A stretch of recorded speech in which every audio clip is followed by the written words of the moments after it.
Iran and the United States are trading missiles and fire once again, but it is the Gulf allies paying the heaviest price. At least one person has reportedly been killed in Kuwait amid the deadly aftermath of Iran's latest retaliation. Kuwait was forced to suspend all flights again just 48 hours after reopening its airport to normal operations. Gulf allies are now breathing fire at Mujtaba Khamenei, raising fears that the Middle East war could expand further. At least one person has been killed in the devastating aftermath of Iran's deadly strikes on Kuwait. Kuwaiti authorities also alleged that multiple people sustained injuries following Iran's drone attacks. With the international airport suffering significant damage, Kuwait has suspended all commercial flight operations. Airport operations in Kuwait are reportedly expected to remain halted until further notice from authorities. The airport had only reopened for normal operations on June 1st before the strikes took place.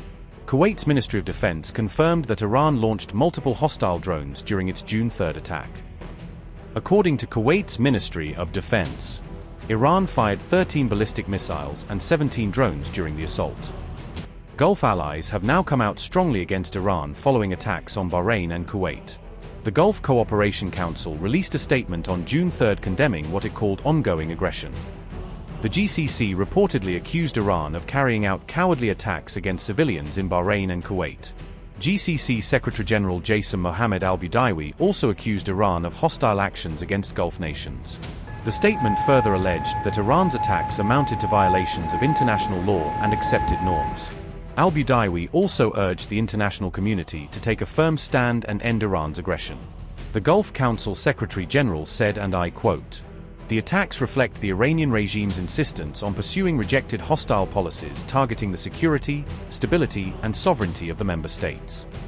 Iran is in violation of international law, the United Nations Charter, and all international norms, stressing that this requires a firm international stance to put an end to these dangerous Iranian aggressive practices.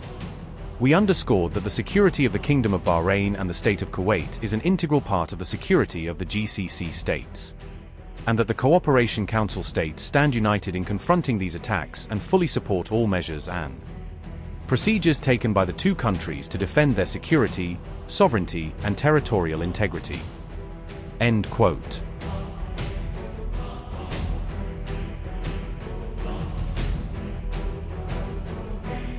On June 3rd, the United States and Iran exchanged missile strikes across the region despite a fragile ceasefire. American bases in Kuwait and Bahrain came under fire following U.S. self-defense strikes against Iran. Press TV's report said, and I quote, "Iran's IRGC announced that it struck a U.S. military airbase and the U.S. Fifth Fleet's headquarters with missiles and drones in retaliation for American attacks." The IRGC said a U.S. warplane first hit an Iranian tanker near the Strait of Hormuz late last night, causing engine room damage.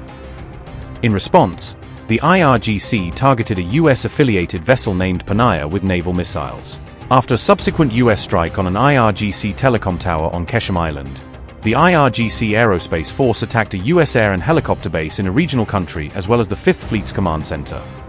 The IRGC warned that any violation of security in the Strait of Hormuz would bring a harsh price for the U.S. military, unquote. Iran has reportedly stopped communicating with mediators regarding a possible extension of the ceasefire.